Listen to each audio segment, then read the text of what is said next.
그렇게 해가지고 이제 전법 활동을 하고 계셨는데 그 백년사는 저런 조그마하지만은 사세가 엄청 강했어요. 그래서 백년사가 있는 동안에는 도리사보다가 더 이제 사세가 번창하고 강했다 그래요. 그래 거기에 머무르면서 스님들이 공부를 하시다가 기운이 허리 힘이 약해져가 기운이 떨어지면 허리 힘을 보강하기 위해서 약으로 만들어 먹는 주조법을 위나라에서 배워와가지고 그 백년사에 전해졌는데 그 주조법이가 백년사가 전해니로 오다가 지금으로부터 100여 년 전 이시조선 마렵 고종황제 시절에 비한 현감이 백년사를 한번 찾아가 보니까 백년사 절터가 너무 좋으니까 그곳에 당신 선조의 묘를 쓰고 싶어가지고 그 이제 어떻게 하면 이 백년사를 불태워 없애버리고 그 자리에다가 조상산소 묘를 쓰면 대대존손이 참 가문이 번창할 걸 생각하고 시시때때로 호시탐탐 백년사 소식지킬 것을 이제 참 원을 하고 있었는데 어느 때 백년사 스님이 이제 그 아도 스님이 전해온 주조법에 의해 가지고 약주를 만들었는데 약으로 한 잔만 잡수시면 될 낀데 몇 잔 잡수다 보니까 술이 거나해요. 그래서 바람도 쉴 겸에 사하촌 청산리에 내려왔는데 동네 애들이 스님을 보고 중중 깎아중 얼마 주고 깎았노 이렇게 하면 놀리요. 그러니까 고마 평시 때는 그걸 애들의 장난으로 받아들이는데 약차를 한 잔 잡쌌기 때문에 그 이제 참 자기도 몰래 주먹을 한 대 날리는데 그게 잘못돼 버렸어요. 그래가 그걸 별미로 이제 그 비한 현감이 백년사를 불사질러 없애는데 그 지장전에 그걸 모셨던 부처님은 건칠 종이로 만든 부처님인데 스님들이 큰 법당 안에 모셔진 부처님은 얻고 가려고 너무 무거우니까 부처님 복장에 모셔진 사리를 다 모셔가지고 불을 피해서 이제 도망을 가려고 그러는데 미처 지장전에 모셔진 지장보살님은 모시고 도망을 가지 뭐하고 지장전에 불이 붙어가지고 백년사가 전부 소실이 다 돼버렸어요. 없어졌는데 스님네들이 거기서 이제 부처님 진신사례를 모시고 언제인가는 다시 백년사를 복원중창할 때를 기다리기 위해서 무남산 정수암으로 옮겨 앉으셨어요. 그래서 그 무남산 정수암에 가가지고 백년사 복원을 발언하면서 3대를 머무면서 이 정수암에 스님들이 모시고 있는 사리는 최초의 중국 백마사에 전해졌던 사리를 아도 스님이 모시고 와가지고 백년사에 모시고 있던 사리, 백년사를 복원하기 위해서 여기 모시고 있다는 걸 기념하기 위해서 무남산을 백마산으로 산명을 바꿔가지고 거기서 3대 동안 이제 참 발언을 했으나 아직도 백년사 복원이 이루어지질 못하고 있어요. 근데 스님들이 그 이제 청화산 백년사에서 무남산 정수암으로 와가지고 산명을 백마산으로 바꿔가지고 항상 이제 백년사가 그려가 그 자로 쳐다보는데 청화산에서 항상 밤이 되면 환하게 빛이 나고 반강을 해요. 그래서 우리가 부처님 사리를 다 모시고 왔는데 어디서 이렇게 반강을 하는고 싶어서 그 이제 다시 백년사 절터를 찾아가 보니까 절은 다 타고 소실되고 없는데 지장전에 모셨던 지장보살님이 타지 않고 그 잿더미 속에 앉아가지고 거기서 반강하더라는 거야. 그래서 스님들이 그 지장보살님들 함께 모시고 정수암으로 와가지고 계시다가 최초의 그 절이 소실될 때 계셨던 스님은 두점 스님인데 당신의 제자 도암 스님에게 불상과 불사리를 전해 주었어요.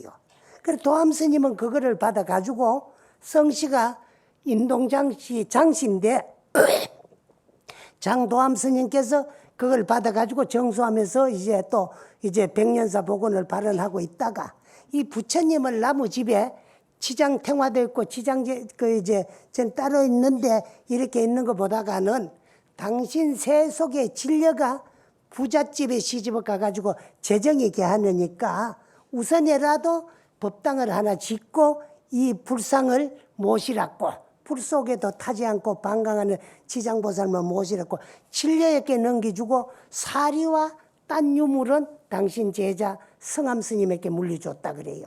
그런데 삼촌에게 법당을 하나 짓고 지장보살 모시라는 영을 받았는 이 참 진려가 남편이 한일 합방에 대해 일본으로 가가지고 돈 좀 벌이고 사업해버리고 일본으로 가면서 부인한테 가자 그러더래요.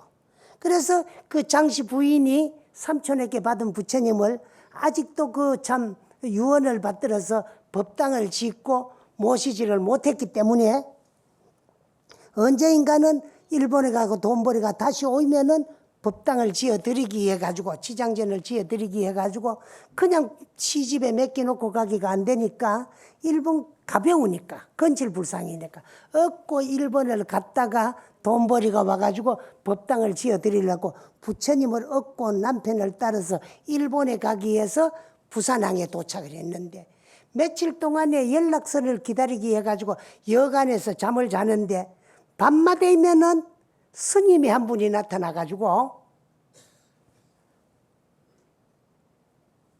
부른 거 일본 이 말만 하고 떠나가더래요. 근데 남편도 그 뜻을 새기지 못하고 아내도 새기질 못해가지고 스님이 부른 거 일본이라는 말이 뭔가 싶어가지고 그래 가가지고 참 가까운 절에 찾아가가지고 여쭈니까 스님이 그런 말을 자꾸 하니까 그래 그 스님께서 하신 말씀이 지장보살님은 당신의 뜻을 세상 사람에게 메시지를 전하기 위해가 나타날 때는 주로 스님의 모습으로 나타나느니라. 그래서 지장보살님은 시상사문하고 치원정하고 시상사문이야. 옷은 스님들 같이 여미를 입고 그 이제 머리는 깎아가지고 보름달같이 둥그렇게 원만하고 시상사문으로 스님의 모습으로 나타나는 분은 지장보살님이니까 지장보살님하고 무슨 연관이 없나? 이 지장보살님께서 너희들 뜻에 따라가지고 일본으로 가는 것을 원치 않는다. 그 말이다 그래. 그래서 부른 거 너희들 뜻에 따라가지고 일본으로 가지 아니한다. 일본. 그랬대요.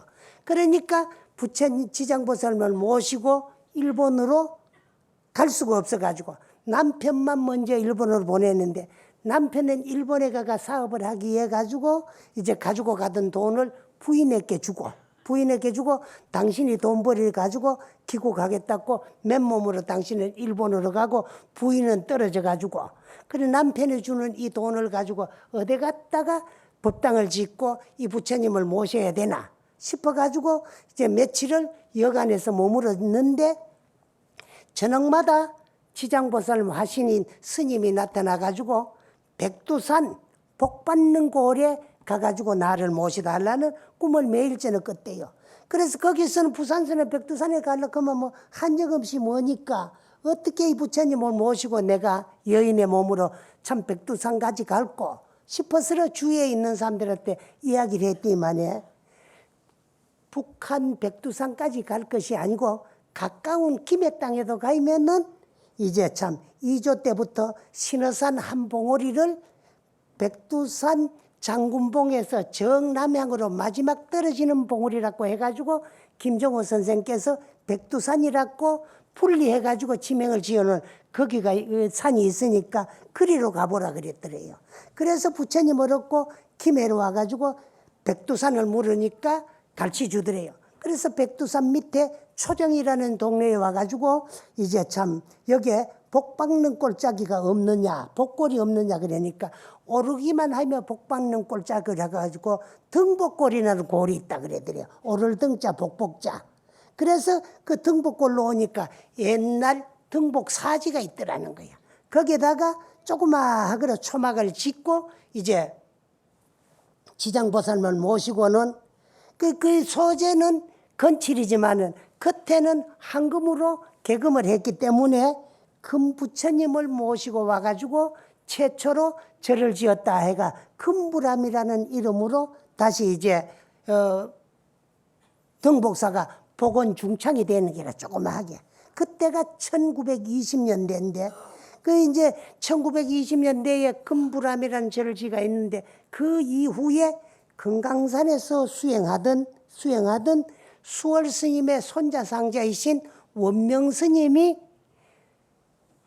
해방이 되고 남북이 분단이 되면서 금강산에서 내려오셔가지고 이제 발길 닿는 대로 가다가 김해까지 와가지고 그 금부람을 들리게 됐는데 금부람 그 장시성을 가진 보살님이 원명 스님을 보는 순간에 저 스님에게 이 절을 들으시면 좋겠다 싶어가지고 그 이제 생식을 하고 장자를 하면서 공부하는 스님을 보고 그 이제 참 절을 넘겨드렸다 그래요. 그래서 그 스님께서는 그 절을 이어받아 가지고 이제 참 당신의 법명을 따가지고 원명사라는 절로 개명을 했는데 그때가 1960년대라 그래요.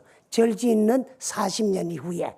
그래서 이제 참 불에 들어도 타지 않았고 방광을 하던 그 부처님이 그 지금 또 전해져 가지고 김해 원명사에 모셔져 있는데 그 최초의 개금을 한 지장보살님을 얻고 와가지고 그 이제 금부람이라는 이름으로 개산된 절이기 때문에 지금은 그 절을 이제 참 지장도랑으로 개성 발전을 시키기 해가지고 그 이제 참 지장보살 모시고 있는데 그 부처님이 인물이 별로 잘 원만하게 잘나지도 못했어. 부처님인데 그래서 새로운 부처님을 모시려고 큰 방에다가 내리 모시놨는데 밤마 되면 거기서 빛이 법당 쪽으로 자꾸 비치더라는 거예요. 그래서 법당에 다시 모시고 지장도량으로 하면서 지금은 거기 가면은 그 지장보살님도 모시고 있는가 하면 또 바깥에는 그 이제 참 지장도량을 하기 위해서 지장석상을 근세에 우리나라에서 절을 한 7개나 짓는 제주도에 계셨던 그 임덕희 보살이라는 분이 석불을 한 불 모셔놨어요. 지장보살을 모셔놨는데 그 석불에서는 우리나라에 참 좋지 못한 일이 생길라 그러면은 한 3일 전부터 부처님이 우셔요. 우셨는데 우는 눈물에 따라 가지고 큰 일이 있고 적은 일이 있는데 가장 많이 이제 울으실 때가 동해안 산불이 날 적에 3일 전부터 시작해 가지고 계속 울었는데 무슨 일이 또 일어날란가 싶었는데 이제 참 동해안에 산불이 나가지고 며칠 동안에 동해안을 다 태워먹고 그런 지장도량이 있어. 그래서 이런 이야기를 왜 하나 그러면은 그 이제 지장보살이나 간세음보살님이나 여러분들이 지극정성으로 기도를 하고 이제 참 하면 되고 할 수 있고 반드시 기도 성취를 이루고 말겠다는 생각을 가지고 열심히 기도하면은 참 이루어질 수도 있다. 그래 부처님의 힘, 가피력이라 그러는 것은 물에 들어도 빠지질 않고 불에 들어도 타지를 않는데 종이로 만든 지장보살님이 불 속에 들어가 가지고 법당이 다 탔는데도 참 당신 그 성상만 남아있는 걸 모르고 스님들이 떠났는데 방광을 해가지고 찾아가 보니까 부처님이 그대로 앉아 계시면서 지장보살에서 방광을 하더라. 그래서 부처님의 가피력은 옛날과 지금과 똑같아. 옛날 중생들하고 지금하고 중생이 틀려서 그렇게 신앙심이 투철하지 못하기 때문에 부처님 가피가 나타나지 아니한다는 걸 말씀드리고 오늘 이야기를 마치겠습니다. 네.